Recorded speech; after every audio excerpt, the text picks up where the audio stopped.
Assalamualaikum warahmatullahi wabarakatuh.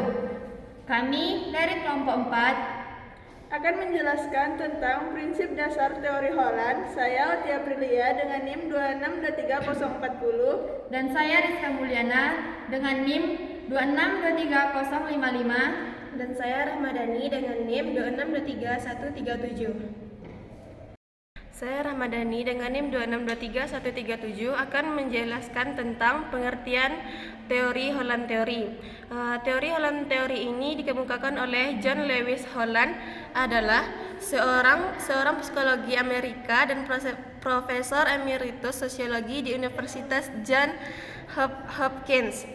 Dia terkenal sebagai pencipta teori Holland atau disebut dengan Holland Condes, yaitu sebuah model pengembangan karir yang banyak digunakan dalam konseling dan bimbingan karir.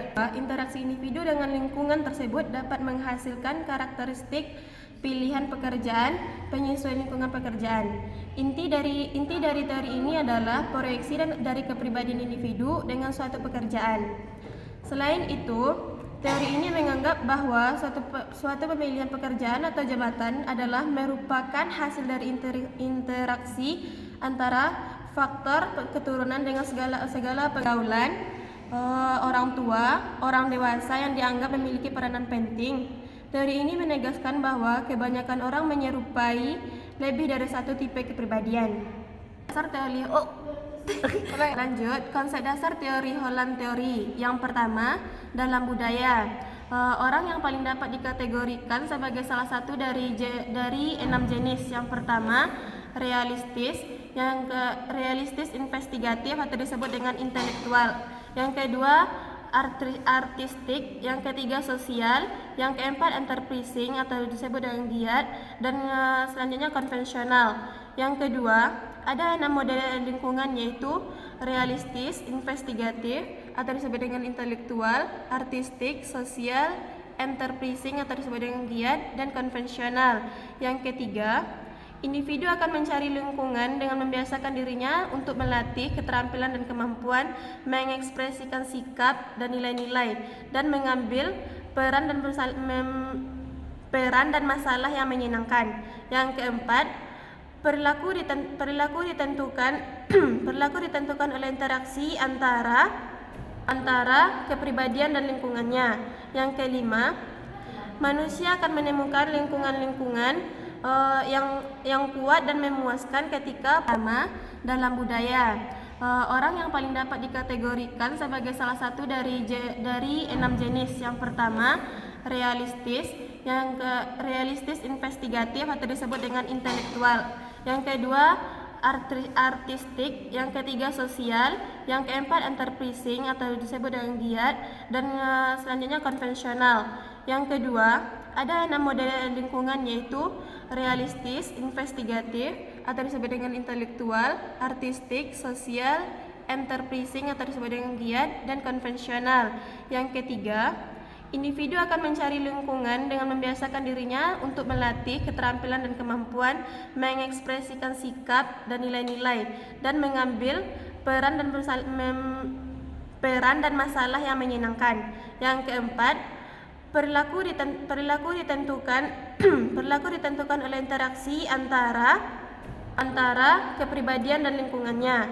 Yang kelima, manusia akan menemukan lingkungan yang kuat dan memuaskan ketika pola. Lanjut, yang keenam, yaitu interaksi yang tak sejenis merangsang perubahan dalam perilaku manusia dan sebaliknya. Interaksi sama dan sebangun mendorong stabilitas perilaku. Manusia cenderung untuk berubah atau menjadi seperti manusia yang dominan yang ada di dalam lingkungannya. Kecenderungan ini akan lebih besar jika tingkat kongruen atau individu dalam lingkungan tersebut juga besar. Orang-orang seperti ini yang sangat sulit untuk berubah. Yang ketujuh, seorang akan mengatasi inkongruensinya dengan mencari lingkungan yang baru dan dapat mengubah perilaku dan sikap dan persepsi-persepsinya. Saya Otia Prilia dengan NIM 2623040 ingin menjelaskan tentang karakteristik teori Holland.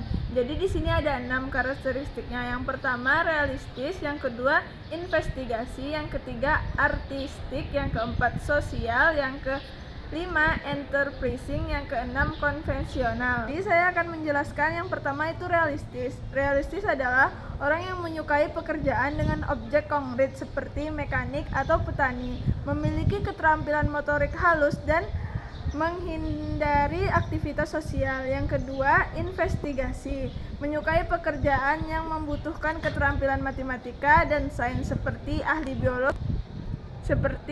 biologi, fisikawan, kurang memiliki keterampilan kepemimpinan dan menghindari situasi sosial. Nah, yang ketiga adalah artistik, menciptakan karya seni dan menikmati kegiatan kreatif seperti musik atau seni, mengandalkan imajinasi untuk menyelesaikan masalah dan menghindari pekerjaan yang membutuhkan keterampilan teknis. Yang keempat adalah sosial, yaitu orang yang berinteraksi dan berhubungan dengan orang lain dan lingkungan kerja, terkait dengan pekerjaan sosial seperti guru, konselor, dan menyukai kegiatan yang melibatkan hubungan sosial. Yang kelima adalah enterprising. Enterprising ini adalah orang yang peduli terhadap lingkungan dan menunjukkan kualitas kepemimpinan serta antusiasmenya. Menikmati pekerjaan yang melibatkan penjualan atau kepemimpinan dan menyukai pengakuan dan kekuasaan. Yang terakhir adalah konvensional, peduli terhadap lingkungan dan memiliki tujuan serta kegiatan yang berorientasi kepada kesadaran sosial. Lebih suka pekerjaan tradisional seperti analisis keuangan atau bankir dan memiliki keterampilan matematika yang kuat. Nama saya Rizka Mulyana dengan NIM 2623055. Di sini saya akan menyampaikan kekuatan dan kelemahan teori Holland Theory.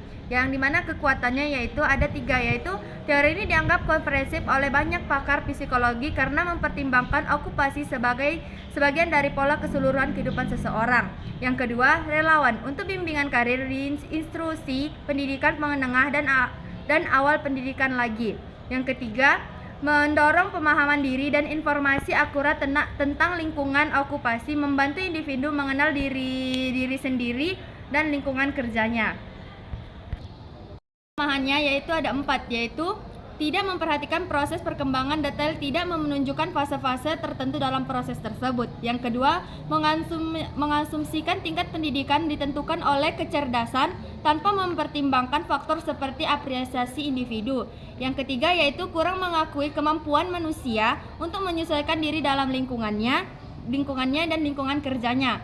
Yang keempat, terlalu sederhana dalam mengaplikasikan individu, lingkungan, dan pekerjaan serta mengabaikan ketentuan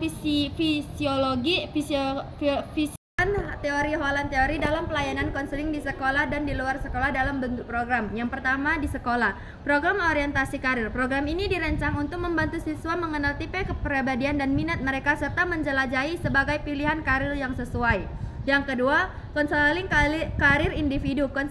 Konselor dapat membantu siswa mengidentifikasi tipe kepribadian dan minat mereka, membantu mereka memilih kejurusan dan karir yang sesuai. Yang ketiga yaitu kelompok bimbingan karir. Kelompok bimbingan karir ini dapat membantu siswa belajar tentang kepribadian, pilihan karir, mengembangkan keterampilan dan pengambilan keputusan dan mendapatkan pendukungan dari teman-temannya. Yang kedua yaitu di luar sekolah, yaitu lokakarya karir. Lokakarya ini dapat membantu individu dewasa mempelajari tentang tipe kepribadian dan minat mereka serta menjelajahi berbagai pilihan karir yang sesuai. Yang kedua yaitu konseling karir individu. Konselor dapat membantu individu dewasa mengidentifikasi tipe kepribadian dan minat mereka serta membantu mereka memilih karir yang sesuai dengan tujuan dan nilai mereka. Yang ketiga yaitu layanan pencarian kerja. Layanan ini dapat membantu individu dewasa menemukan pekerjaan yang sesuai dengan tipe kepribadian dan minat mereka. Layanan ini dapat disediakan oleh lembaga pemerintahan, lembaga swadaya masyarakat, dan perusahaan swasta.